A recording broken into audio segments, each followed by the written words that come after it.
Hey y'all, it's Crystal. Thanks for coming by today. I just want to do a little weekly kind of wrap up of the week because the first week of October is already like done and dusted. Can you believe it? So anyway, let's talk about what I've been reading and watching and getting into for October shenanigans. You know what I'm saying? Because it is October and scary season is here. I'm so excited. I've got my house decorated, got the exterior decorated, got the interior done. I am ready. I am so ready. If I think about it, I'll put some little bits at the end, maybe some decorations if you're interested and all that good stuff. Anyway, what have I been reading this week? I'll start with that. Mostly stuff for Blackoween, because that's, I don't know, just was wanting to tackle Blackoween stuff this week, I think, because I'm going for inspector level. I gotta get all 6 prompts of my place that I pick. So there's a whole map of Tulis Parish that has different places that you visit. But I'm hanging out in Joe's library for the month mostly. I might tackle somewhere else, I don't know, but I'm definitely tackling Joe's library, and I gotta get all 6 prompts finished. I finished 3 this week through the power of audiobooks. Yeah, I love audiobooks. Anyway, so I've been rolling the little dice and which picks your prompt that you read first. So first I rolled number 1, which was historical reference.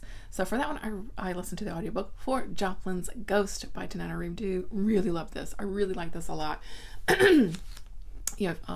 Horror type of story with a ghost, with a historical reference. It was perfect for this prompt. So basically, we've got a couple different timelines going on here. A more modern timeline following a young woman and in their sort of early stages of a music career, and her family and all that kind of good stuff that's wrapped up into her musical career. We learn a lot about her and her family history, all that kind of good stuff. Their connection to music in general, because both of her parents, have a connection to music and performing, So there's that storyline. We also jump to the past and we learn a little bit about, we spent some time with Scott Joplin. Scott Joplin, of course, is the composer. Did a lot of like ragtime type music, but composed other types of music too, but he's mostly known for his kind of ragtime stuff. So we following Scott Joplin primarily in the kind of latter years of his life, maybe like 10 years or so, as we kind of go back and forth through time. And he's someone who, of course, wasn't totally recognized a lot, in his living years, and caused racism, and he would compose this amazing piece of music, but he wouldn't be allowed to perform it. That's wonderful. No, it's not. So I learned a lot of about that, about Scott Joplin, I think, in general, through the story. I listened to a little bit of his. I remember when I took piano lessons. I remember trying to learn Scott Joplin, but I don't think I ever. I never got good at playing Scott Joplin. But anyway, I was a kid then. But anyway, I'm rambling. So, basically, the thread through this whole story is a piano, and maybe it's a little bit haunted. I'm just saying, maybe it's a little haunted, and so the spirit of sort of Scott Joplin through events that have happened. Are haunting our girl here in the present. I say girl, but she's a young lady anyway, and that just gets wrapped up. It gets a little muddy, it gets a little spooky, haunted. I don't know, it was just really good. There's some like sexy times. I don't know, it's a lot going on in here, but I loved it. I really did. It's a long book. To me, it never felt really long. I was always really engaged with the story. To me, Tananarive Due just writes good characters. She just writes good characters that you are invested in and are interested in. And then to bring in this historical piece of Scott Joplin, and then just that time period also, it was just excellent. I really loved it, and I'm so glad I finally read it. And I love Tananarive Due. I cannot wait to read her new book. Oh my god, I'm so excited. But yeah, really loved it. Perfect for the historical reference prompt for Joe's library. And yeah, there's a musical prompt too, but I've got something else in the plans for that. But anyway, so then I rolled the dice again because I had finished Joplin's Ghost, and I got what was the prompt? I got my free space, which was number 6 here. So I picked The Ancestors. This is a collection of stories, one by L.A. Banks, Tananarive Due and Brandon Massey. And overall, yeah, overall I really liked the stories a lot. So I'm just gonna add this back in because I found my notes for the ancestors. I just want to talk a little bit about each story. So every shut-eye ain't sleep by L.A. Banks. So we're following a guy named Rashid Jackson who works security for an antique store. It's Mr. Abe's store. Excuse me. And there's something going on with Rashid. He is a veteran of the Gulf War, but all through his life he kind of sees demons or stuff that he calls the shades. Yeah, there's just something. He's kind of pulled to things at some point, like lights and things like that. And so Rashid hooks up with a Mr. Abe who owns this store, and stuff happens. Like there's a connection there, right? And they have this urge to protect Aziza, who is Mr. Abe's granddaughter, because of things. I don't know how to say. They become this sort of like guardian of the light kind of things going on. So as a sort of a sentinel type character, right? Balance keepers, and he goes into this training to do that. So again, very good. Okay, so Brandon Massey's story was called "And Now the Patriarchy," and so there's an author and his girlfriend. They are driving to Mississippi, and he is on the purpose he's researching his family, and so they kind of go into the old homestead basically, and he's researching his family, meeting old family members that he hasn't seen in a long time, that kind of thing, and he learns a big family secret. Yeah, that's all I'm going to say about that one. It's really good. Ghost Summer by Tananarive Due. Again, there's a father, and he goes to his parents' house for the summer. He has 2 kids. We're following the little boy in the story, Davy. He's like 12-ish years old, and he's always like I've seen ghosts when he goes there for the summer. What he learns though is his parents are going to be getting divorced, so there's that going on. His dad's kind of bummed out about that. But this summer, the ghosts become a bit more real as he's there visiting. And again, we learn a little bit about the past of the area. Its ties to sort of slavery times. And again, that sort of ancestral sort of grounds of what that means, generational trauma, creating ghosts in a way. Yeah, really good story. Really good story. So yeah, all right. I liked it. But then I was done with that prompt. So I rolled the dice again, and I got prompt number 3, a mystery book set in the 2000s. So I pulled up the audiobook for Don't Ever Tell by Brandon Massey. This was written in 2008. And I don't know, a straight up mystery, but I mean, kind of. It's more of, I guess, more of a domestic thriller kind of story. We've got this woman who was in a previous relationship that was very abusive. I mean, very abusive. I want to say a content warning for spousal abuse and violence. It was bad. It was really bad, and it was hard to read at times. Just know that it's in there. Skip it if it's just like too much. Anyway, so she has like started over her life. She's gotten remarried and things are going well, and lo and behold, this guy, her ex, he's in prison, but he's being transferred to what's the word I'm looking for? I've lost my brain. A lower facility, a lower level security facility. Yeah. And on the way, he has some friends that help him escape essentially. And he's got one thing on his mind. Yeah, track down his ex-wife. And so that's kind of the story. He's looking for her, and she has hidden her past from everyone basically, and to their detriment, because he's an ex-cop, so he knows how to find people and track people down, and he kills a lot of people. I don't know.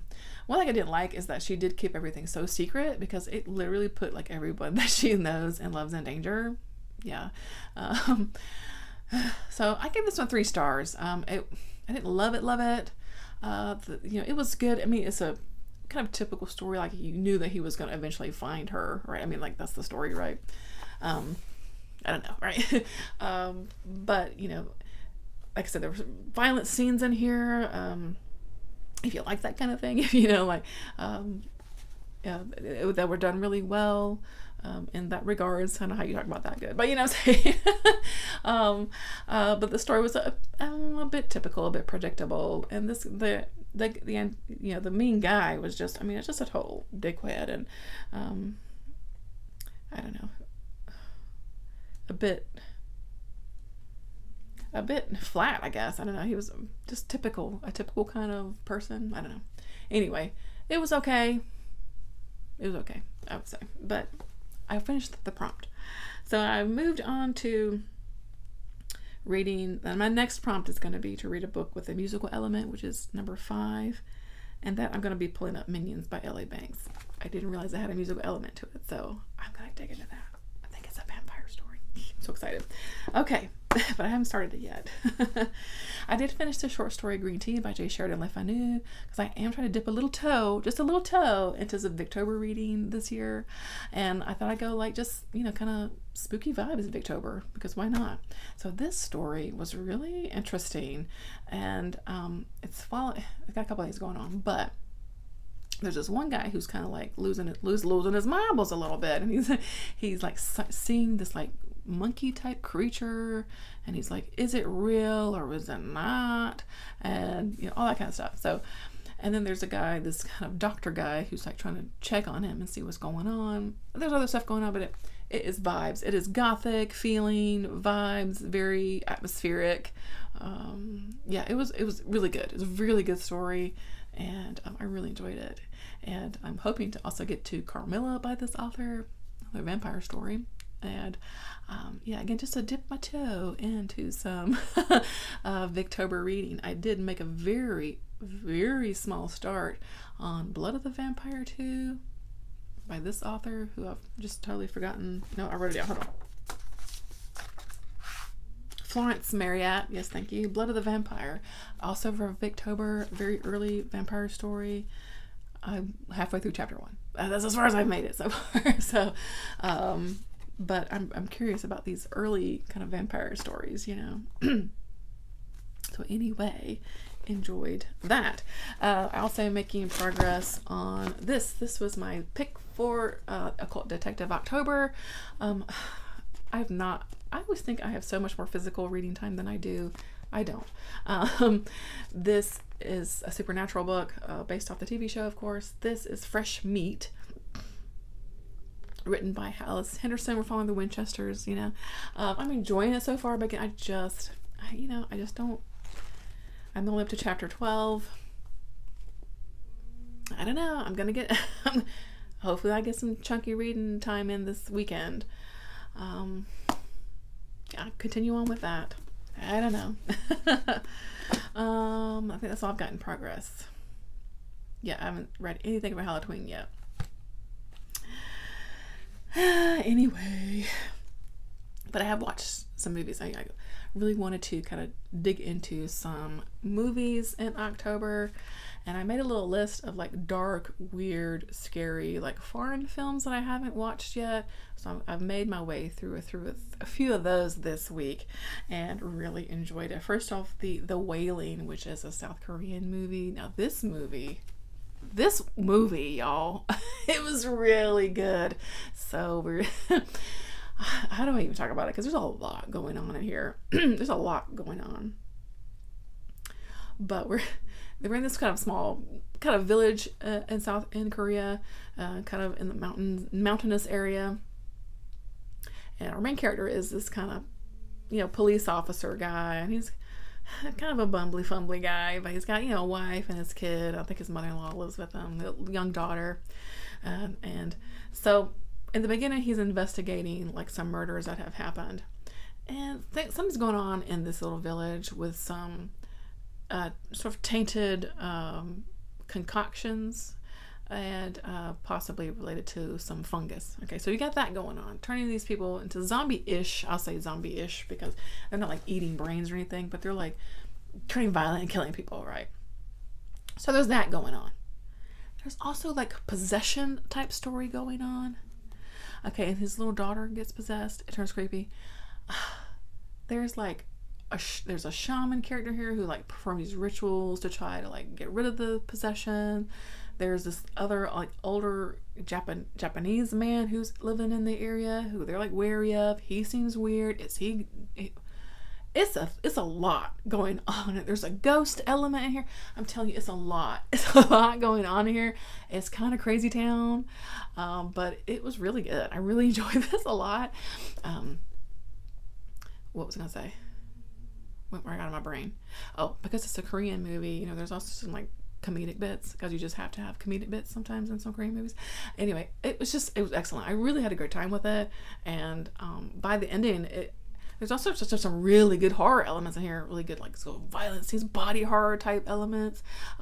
Just a dog does die. I'm just letting you know, okay. Yeah, it's just good. It was it was really good. I really liked it.